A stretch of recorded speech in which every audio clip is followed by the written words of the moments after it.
When I was informed that I had been rewarded with such a prestigious Shastra Suri award, I could not believe it. Why me?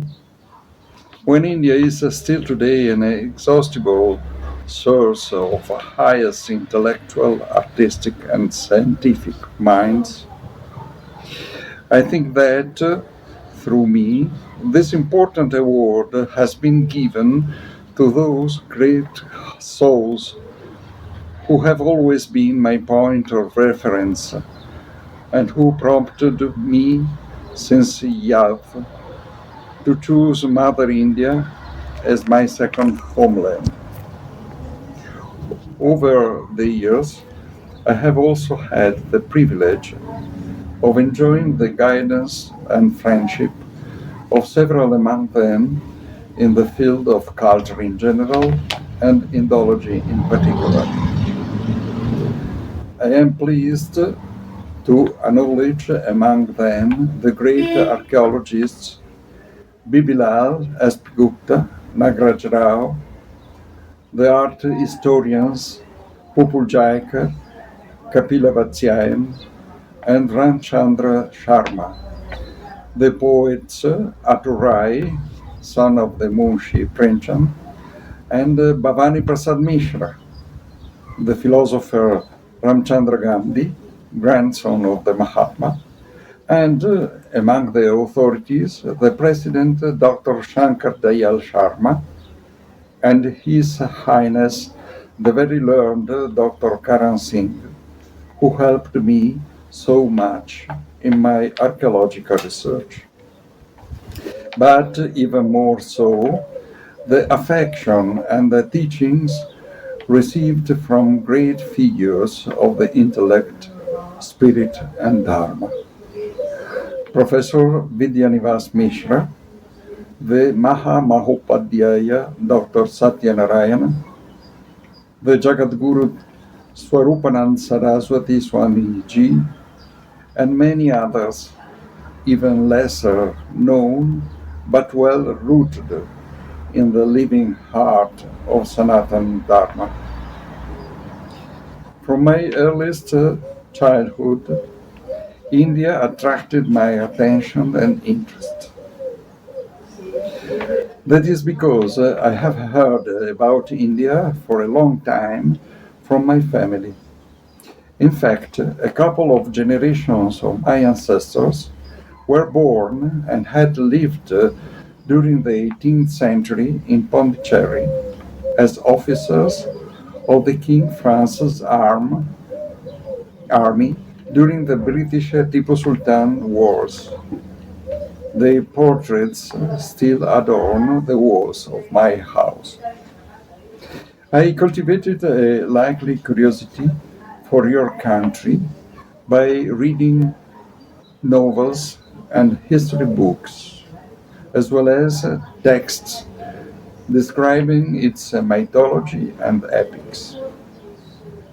At school, I attended the classical studies and learned Greek, Latin, and Italian literature, and I always have been amazed by the similarity between the pre-Christian and Hindu civilizations, but also between the medieval chivalrous world of courtly love with its great poets like Dante, Petrarch, Boccaccio, and the Rajput society inspired by the Bhakti movement with the Mahakavis as Surdas, Tulsidas, Mira, Kabir Das.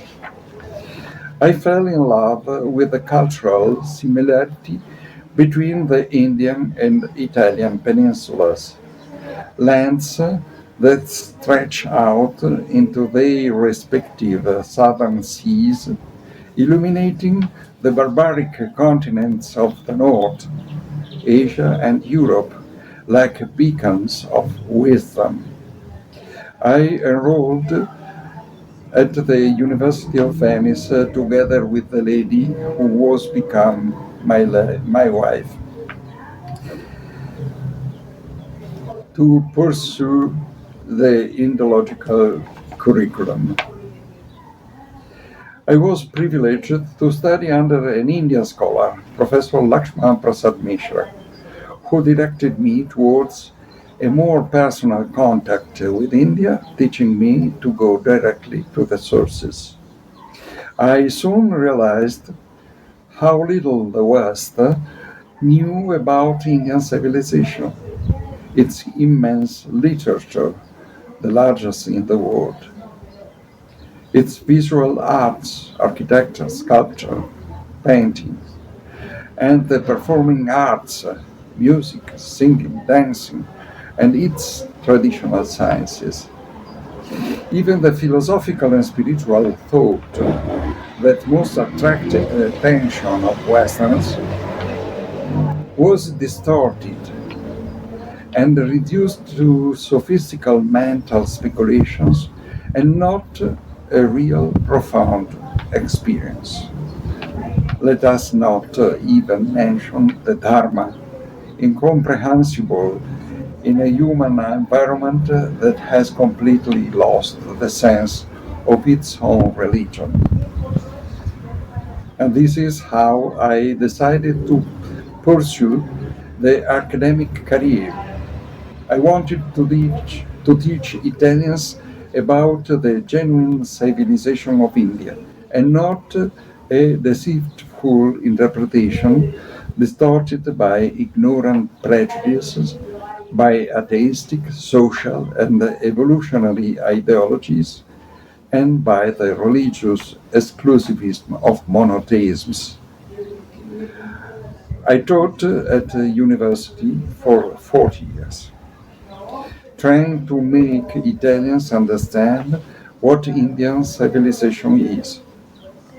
I had the great satisfaction of making comprehend to a certain number of my students not only the external forms, but also the depth of Indian thought, the very Brahmavidya that is found still alive in Bharat Mataji.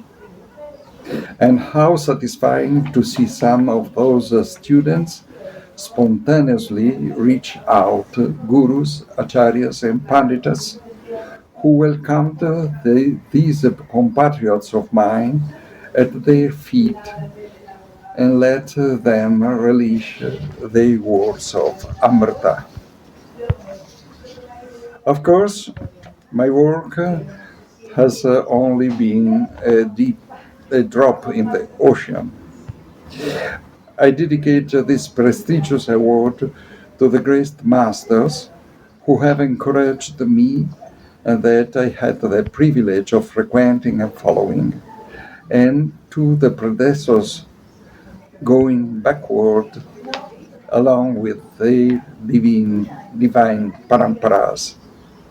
Finally, I address a thought of gratitude to Dr. Nanda Kumar, renowned artist, spiritual teacher, and dear friend, who lovingly presented my humble person as a candidate for this award. I also thank Dr. V.S. Shukla, Dr. Radhika Nandakumar, and the other eminent scholars of the award board.